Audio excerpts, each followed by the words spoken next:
Hello YouTube, welcome to my channel. My name is Steve, and what I want to go over with you guys today is the 1, 5, and 15 minute ORB breakout strategy. And I'm going to have a couple examples in here of the retest of the strategy, and we're going to throw some EMAs on there as well to show you how the price acts off the EMAs that I use. On this very first chart that we're looking at, we have a 1 minute candle pattern setup, and this is a scalping setup, and you're going to have to be pretty quick when you're doing this, or set bracket orders, or set up an ATM strategy, whatever platform you're using, to where if the price goes in the direction you want it to go, you can capitalize on the 10, 20, 30 points if that's what you're shooting for, and make sure that your stop loss is set, because NQ has a bad habit of wicking really bad and then going in the direction that you wanted to go into the first place, but you're already stopped out. And then you get FOMO and you start chasing, and then next thing you know, you're wondering why the decisions you just made blew your account. I have done that many times. We're going to just try to go over some simple setups, and if it works, great. And if you can get any value out of this, that's even a better scenario for me, because that's all I'm here to do, is help people and try to teach them what I've done, what I've learned, and what not to do. Anyways, that's enough ad-libbing on that one. Let's just get back to the charts. As you can see, I have marked out a 1 minute candle pattern, and after that break of that 1 minute candle pattern, you could have went short after the second candle panel's formed and taken that short right there, or taken that short and made some good money on it.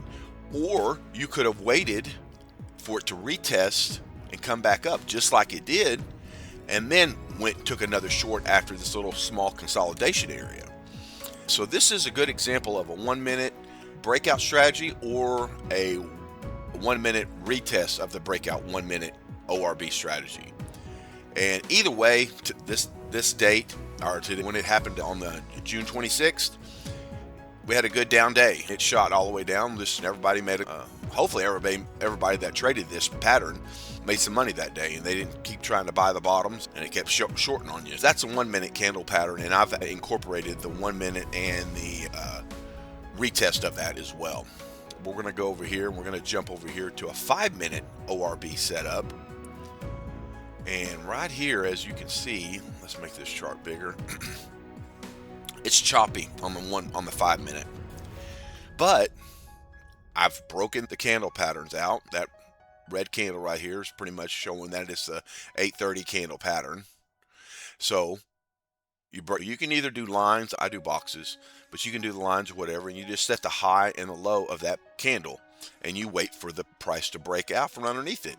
And if you would have went short here, you could have went short right for that next candle. You would have gotten into some drawdown right here.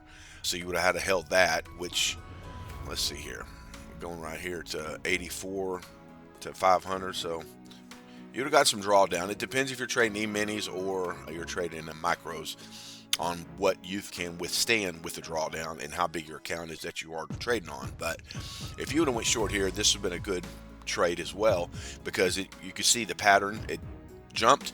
You could actually got in short right here as well too, after looking at it, and that would have been a good trade as well on that one going down. And then the pattern went right back up into range, and it tested the 50% of the range. It tried to come down and test the bottom of that range, and then kept going forward. So that right here is a good way to take a 5 minute ORB setup for the breakout. We're going to jump over here for a retest. A retest of it is, I set up the 5 minute ORB, waited for the first 5 minute candle to set its structure, and I could have went long, made some money, but then it started consolidating. And you could do this as well. There's two patterns here. This is a breakout of a 5 minute ORB, or you could do a bull flag. And you guys can look up the bull flag patterns. You can Google it. There's thousands of videos out there on how you can trade these patterns. So there's three different setups right here. You got the 5 minute, the bull flag, and then the retest. But I want to go over the retest really quick. And the retest is pretty much, you wait, you have it pull back, it retests the opening range breakout, and then you go long, and then you hold it, you get your money, you're in and out. It's a very quick and easy pattern to make some money on, if you can hold it. I'm still working on that because I'm pretty much a scalper, and I watch the 1 minute and 5 minute time frames, which you can see them in the other videos that I've already uploaded on YouTube to kind of get a better understanding on how I trade. But that's the 5 minute, and then we're going to jump over here to the 15 minute.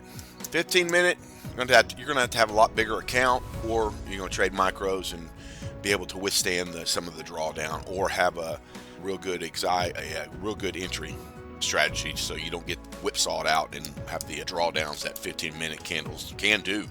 So again, you lock in the 15-minute, first 15-minute candle, do your lines or your box, and you could have got in right up here, you could have got in right here, or you could have got in right here.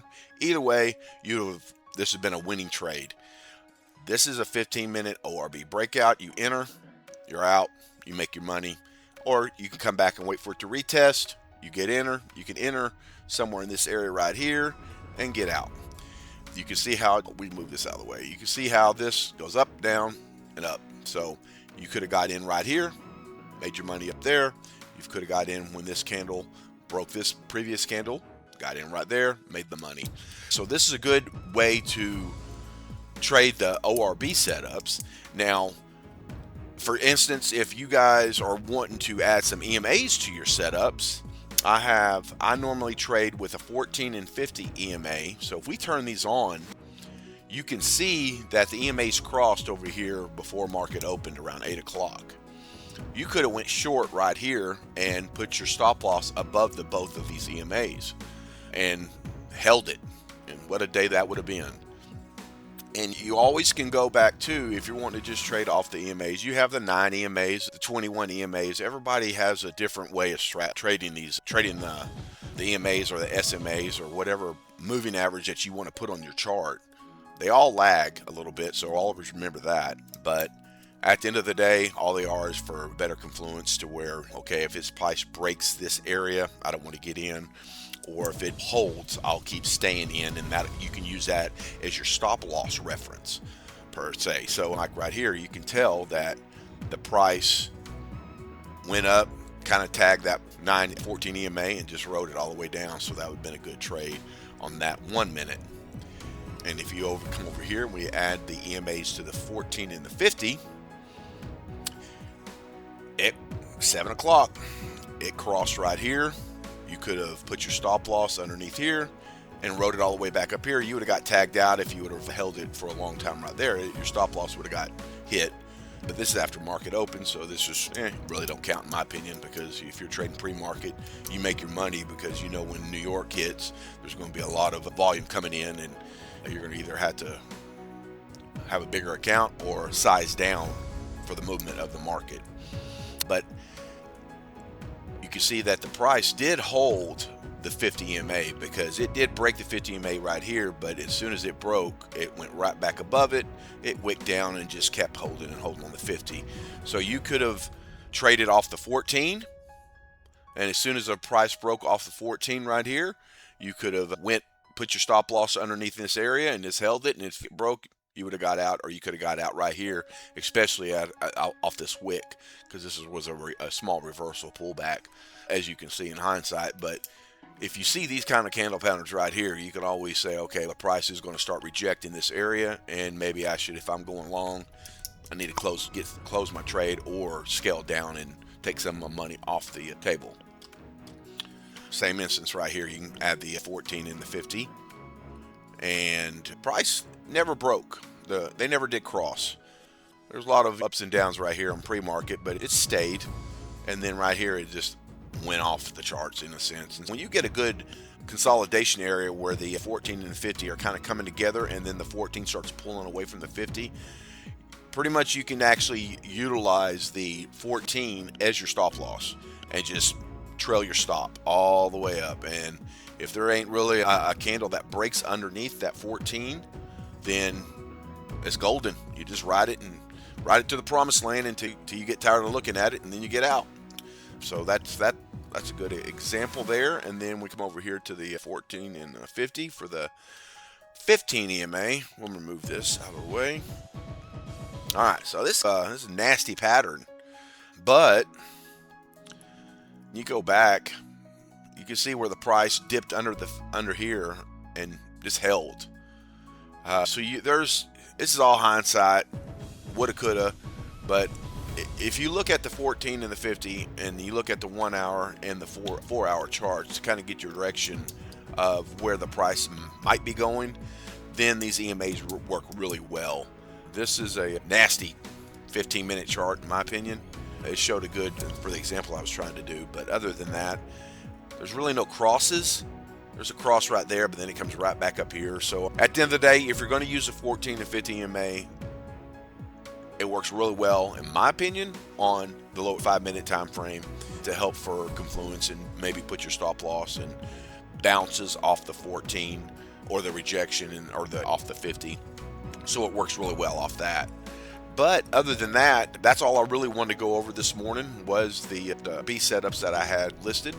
And if you guys liked what you've seen and maybe you got something out of it, hit the subscribe button and like button. And if you have any questions, you can comment and watch my other videos here, and it explains more about how I trade the 14 and the 15-minute B or the 14 and 15 EMA setups.